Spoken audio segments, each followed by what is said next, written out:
साथियों, जय हिंद जय भारत। मैं मदन लाल आज़ाद, संस्थापक संयोजक ठगी पीड़ित जमाकर्ता परिवार और all India bike board taxi union. आज दिनांक 5 नवंबर 2024 को आपके समक्ष प्रस्तुत हूँ राजधानी दिल्ली से कुछ बड़ी खबरें आप सबको बताने के लिए। और एक ऐसी खबर भी आई है आज तो कि भाजपा ने ठगी पीड़ितों की पाई पाई वापस करने के लिए घोषणा पत्र जारी किया है और बाकायदा बहुत सारे अखबारों में पूरे पूरे पेज का विज्ञापन दिया है। उस खबर पर मैं आपके साथ विस्तार से चर्चा करूंगा, लेकिन उससे पहले मैं आप सबसे हमेशा की तरह अनुरोध करूंगा कि आप तमाम साथी हमारे वीडियो को पूरा ध्यानपूर्वक सुनेंगे और इसे ज़्यादा से ज़्यादा शेयर करेंगे ताकि तमाम ठगी पीड़ित इस संबंध में, भुगतान के संबंध में जानकारी प्राप्त कर सकें। जिन साथियों ने अभी तक हमारे YouTube चैनल को सब्सक्राइब नहीं किया है वो इसे सब्सक्राइब ज़रूर कर लें ताकि आप फेक न्यूज़ से बच सकें और सरकार द्वारा जारी झूठी घोषणाओं के बहकावे में आकर झूठ के आतंक से बच सकें। लाइक और कमेंट भी कर देंगे तमाम साथी। लेकिन आज साथी चूंकि कहते हैं कि मानव इतिहास का सबसे पहला लोक पर्व छठ पूजा शुरू हो गया है। आज शुरू हुआ है सुबह। भगवान सूर्य नारायण की उपासना का पर्व है ये, और चूंकि वो साक्षात परमात्मा हैं, वेदों ने भी ऐसा बताया है कि वही जगत की आत्मा भी हैं, जगत को प्रकाशित करने वाले हैं, जगत को जीवन देने वाले हैं। तो उनके इस पावन पर्व की शुरुआत पर मैं आप सबको बहुत बहुत शुभकामनाएं प्रेषित करता हूं, बधाई देता हूं और आराधना करता हूं सूर्य नारायण से कि वो हमें इतनी ताकत दें कि हम सत्य के पथ पर चलते हुए कम से कम हिंदुस्तान में बेईमान सिस्टम और ठग साम्राज्य का अंत करते हुए देश के करोड़ों ठगी पीड़ितों का भुगतान करवा सकें, देश के करोड़ों निर्दोष नागरिकों को सुरक्षा, सम्मान और रोजगार, पुनर्वास का अधिकार दिला सकें और साथ साथ अपने पावन पवित्र राष्ट्र को ठग मुक्त बेईमान रहित राष्ट्र राज्य के रूप में स्थापित कर सकें साथियों। और इसमें ईश्वर का आशीर्वाद हमें प्राप्त है ही, उनका संरक्षण है। चूंकि हमारी लड़ाई सत्य और न्याय के लिए है, निर्दोष लोगों को सुरक्षा, सम्मान दिलाने के लिए है। लेकिन इसमें आप सबका सहयोग भी बहुत ज़रूरी है साथियों। अगर आप सहयोग नहीं करेंगे तो ये लड़ाई निरंतर लंबी खिंचती चली जाएगी और अंततः तभी आप इसे जीत पाओगे जब आप सहयोग करोगे, इस लड़ाई में सम्मिलित होगे। होना तो पड़ेगा, आज नहीं तो कल आपको होना ही पड़ेगा। तो ज़्यादा बेहतर यही रहेगा, अति सुंदर यही होगा कि आप अभी जागरूक हो जाएं और इस लड़ाई में निर्भय होकर कूद पड़ें, इस लड़ाई को जीत लें। ये तीनों काम होने वाले हैं साथियों, हो जाएंगे। देरी अगर इसमें कुछ है तो केवल आपकी सहभागिता की है, उदासीनता की है कि आपने उदासीनता धारण कर ली है। इस वजह से ये लड़ाई हम जल्दी से जीत नहीं पा रहे और लंबी खिंचती जा रही है। इसलिए इस लड़ाई को ज़्यादा लंबी नहीं खींचना। आप चाहते हो सबका भुगतान हो जाए, सबको सुरक्षा, सम्मान मिल जाए और हिंदुस्तान ठगमुक्त बेईमान रहित राष्ट्र राज्य बन जाए, तो इसके लिए आप सब हमारे आंदोलन से जुड़े, हमारे संगठन ठगी पीड़ित जमाकर्ता परिवार की सदस्यता लें साथियों और इस आंदोलन को जो मिशन भुगतान के रूप में चल रहा है घर घर पहुंचाएं। तो आज मैं पहले अभी खबर बताऊंगा आपको। खबरें तो कई हैं। हमारे साथियों ने काली पट्टी बांधकर भी प्रदर्शन किया है और वो आज कई सम्मानित प्रतिष्ठित देश के न्यूज़पेपर्स और चैनल्स पर आई हैं। तो ये भी एक उपलब्धि है आपकी। और चूंकि कल हमने एक अनुरोध किया था तमाम साथियों से कि वो अपना अपना जो धरना उन्होंने जिला कलेक्ट्रेट और तहसील पर लगा रखा है उसको समाप्त करके 15 नवंबर 2024 को जो हम संसद के घेराव के लिए चंबल नदी से पदयात्रा करने जा रहे हैं उसकी तैयारी करें ताकि हम वहाँ 3 से 5 लाख लोग जुटा सकें। और साथियों, अगर 3 से 5 लाख लोग आपने जुटा लिए तो पदयात्रा करने की आवश्यकता नहीं पड़ेगी। कई साथी इस बात से भी डर रहे हैं कि साहब इतनी लंबी 300 किलोमीटर की पदयात्रा कैसे कर पाएंगे। तो असंभव तो कुछ नहीं है। कन्याकुमारी से लेकर कश्मीर तक की पदयात्राएं हुई हैं हमारे देश में, ये तो मात्र 300 किलोमीटर है, की जा सकती है। लेकिन फिर भी साथियों, मैं आपकी जानकारी के लिए बता दूं कि अगर आपने संख्या बल पर्याप्त मात्रा में जुटा लिया, 3 से 5 लाख लोग 15 नवंबर को चंबल पर एकत्र हो गए तो आपको आधा किलोमीटर भी पदयात्रा सरकार नहीं करने देगी। सरकार वहीं आपके कदमों में झुक जाएगी, वहीं से आपका भुगतान आरंभ हो जाएगा। तो आपकी शक्ति प्रदर्शन के ऊपर डिपेंड करता है। अगर वो 1500 लोग रहेंगे तो करते रहो पदयात्रा, सरकार को क्या फर्क पड़ रहा है। तो इसलिए प्रयास करो कि ज़्यादा से ज़्यादा संख्या में 15 नवंबर 2024 को आप सब सुबह 10 बजे तक मध्य प्रदेश और राजस्थान की सीमा पर बहने वाली वीर नदी चंबल के घाट पर उपस्थित हों। ये मुरैना जिला है, एक तरफ मुरैना जिले की सीमाएं लगती हैं, दूसरी तरफ धौलपुर शुरू हो जाता है राजस्थान का।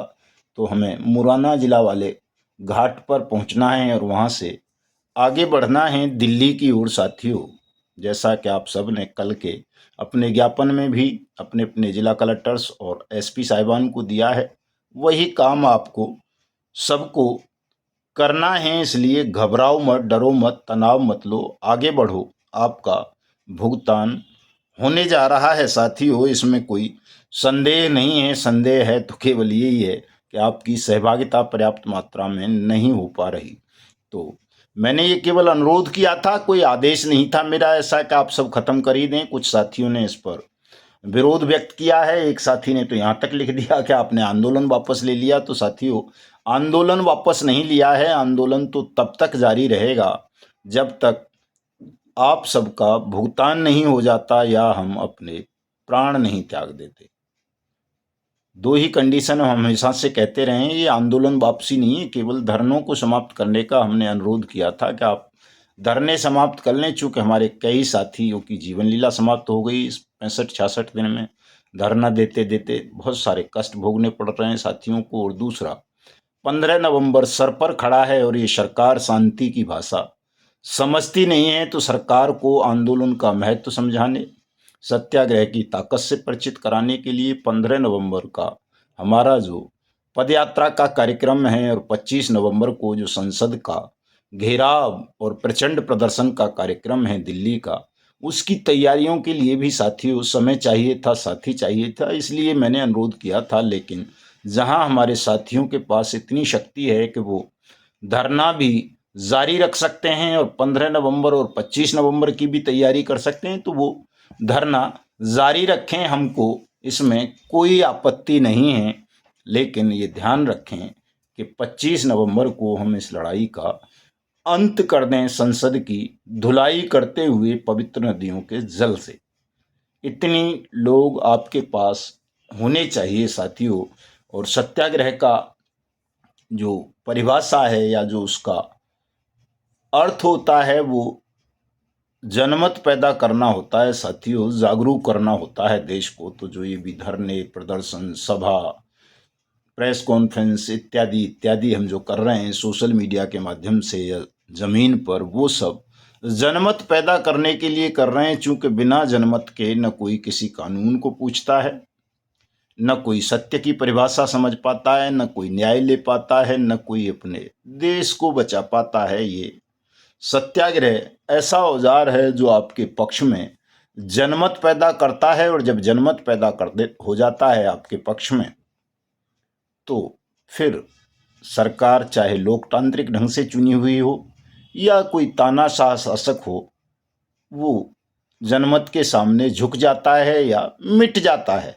दो ही परिणाम होते हैं जनमत के और जनमत का सबसे बढ़िया औजार है जनमत पैदा करने का सत्याग्रह, जो हम लगातार करते आ रहे हैं और ये तब तक करते रहेंगे जब तक ये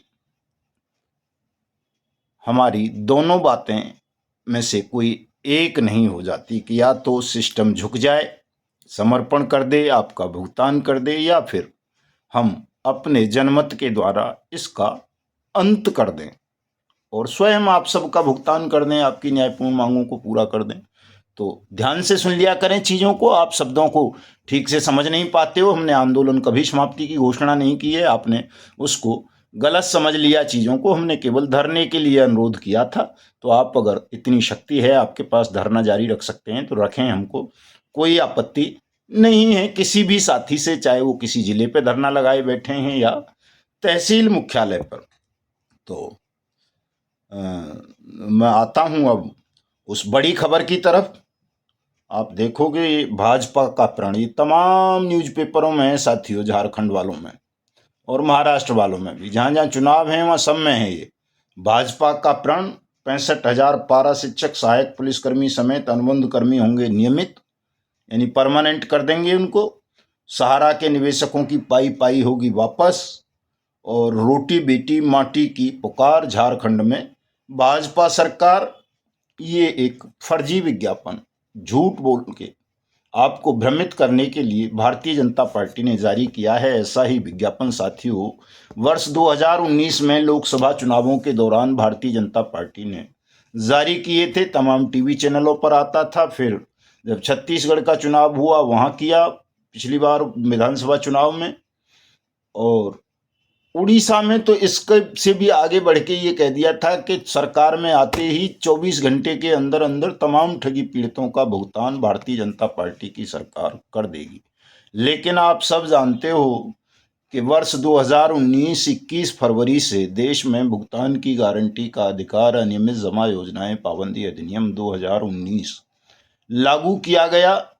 उसे संसद में पास कराया गया, बाद में अध्यादेश के मार्फत लागू किया था। और 2019 के बाद दोबारा 5 साल बाद भी अभी सरकार बन गई है। मई में फिर से नरेंद्र मोदी तीसरी बार प्रधानमंत्री बन गया है देश का। लेकिन किसी एक भी व्यक्ति का पैसा तो देना दूर है, बट्स एक्ट 2019 के अंतर्गत प्रोसीडिंग तक आरंभ नहीं करवा सका ये झूठा और बेईमान प्रधानमंत्री। और अब फिर से इस तरह के बड़े बड़े विज्ञापन देकर चुनाव जीतने के लिए देश को भ्रमित कर रहा है, धोखा दे रहा है, आपके साथ गद्दारी कर रहा है। सहारा वालों को पता है कि चाहे वो सहारा सीआरसी पोर्टल इसने बनाया हो, चाहे सहारा सेवी रिफंड पोर्टल हो या और पोर्टल हो या और मैकेनिज्म हो, कहीं भी सहारा के निवेशकों का भुगतान नहीं किया गया, उल्टा उनका उत्पीड़न किया गया। और सहारा के ठगों को बचाने के लिए अमित शाह और नरेंद्र मोदी निरंतर षड्यंत्र देश के साथ आपके साथ रचते रहे। इन चीज़ों से आपको सावधान रहने की ज़रूरत है।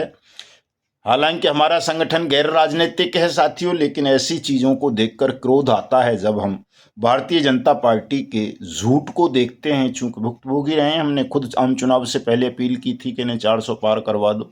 इन्होंने वायदा किया था हम बट्स एक्ट के अंतर्गत सबका भुगतान करा देंगे 100 दिन के अंदर अंदर, लेकिन इन्होंने भुगतान करना तो दूर बट्स एक्ट का नाम तक नहीं लिया। इसलिए हमको भी इनके झूठ पर, बेईमानी पर, छल पर, देश के प्रति गद्दारी पर क्रोध आता है।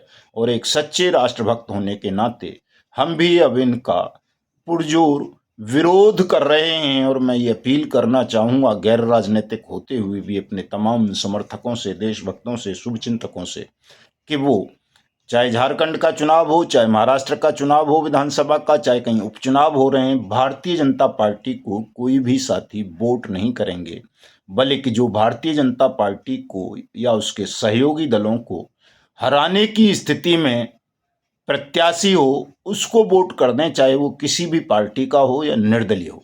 क्योंकि भारतीय जनता पार्टी को साथियों मिट्टी में मिलाना बहुत ज़रूरी है अगर देश के ठगी पीड़ितों का भुगतान कराना है, देश के 2 करोड़ एजेंट को बचाना है और देश को ठग और बेईमानों के खूनी पंजों से आज़ादी दिलानी है। तो चूँकि भारतीय जनता पार्टी में ही तमाम ठग बैठे हुए हैं और ये भारतीय जनता पार्टी बार बार झूठ बोलकर आपको और दूसरी तरहों से भ्रमित करके आपका वोट छीन लेती है, ठग लेती है आपसे आपके वोट को झूठ बोलकर। तो इस दुनिया की सबसे बड़ी ठग पार्टी भारतीय जनता पार्टी का सर्वनाश करना बहुत ज़रूरी है। इसको मिट्टी में मिला दो साथियों, कहीं भी एक सीट भी ये नहीं जीतने चाहिए।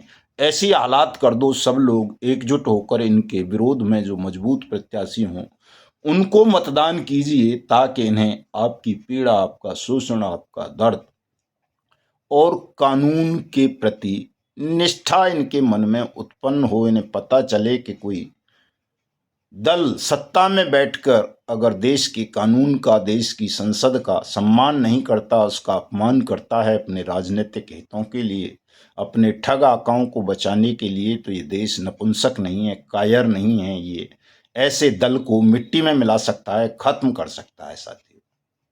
ये इस काम को तमाम साथी करेंगे साथियों। और जैसा कि मैं कह रहा हूँ, बता रहा हूँ कि 15 नवंबर 2024 को उस महान क्रांतिकारी बिरसा मुंडा साहब की जयंती है, जिन्होंने देश को अंग्रेजों से आज़ादी दिलाने के लिए बलिदान किया था।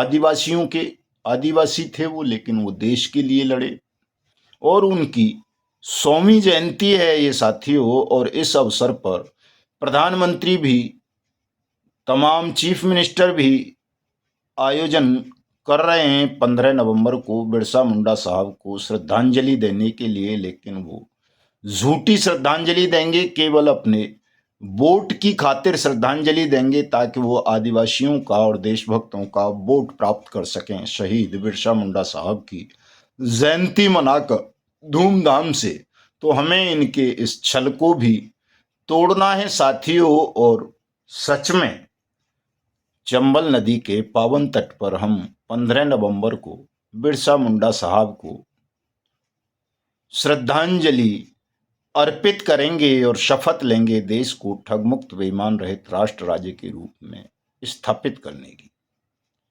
कभी भगत सिंह ने, नेताजी सुभाष चंद्र बोस ने, या जो भी क्रांतिकारी रहे, उन्होंने कभी नहीं सोचा होगा कि वो जिस आज़ादी के लिए अपने प्राणों का बलिदान कर रहे हैं, वो आज़ादी मिलने के बाद कभी ऐसे ठग और बेईमान भारत की सत्ता में होंगे, जो भारत का ही गला काटेंगे, ठग और बेईमानों को संरक्षण देंगे और भारत माँ को अपने खूनी पंजों में कैद करके सिसकने के लिए, रोने के लिए विवश कर देंगे। भारत माता पुकार रही है साथियों, जागो, इस संदेश को घर घर पहुंचाओ और 15 नवंबर को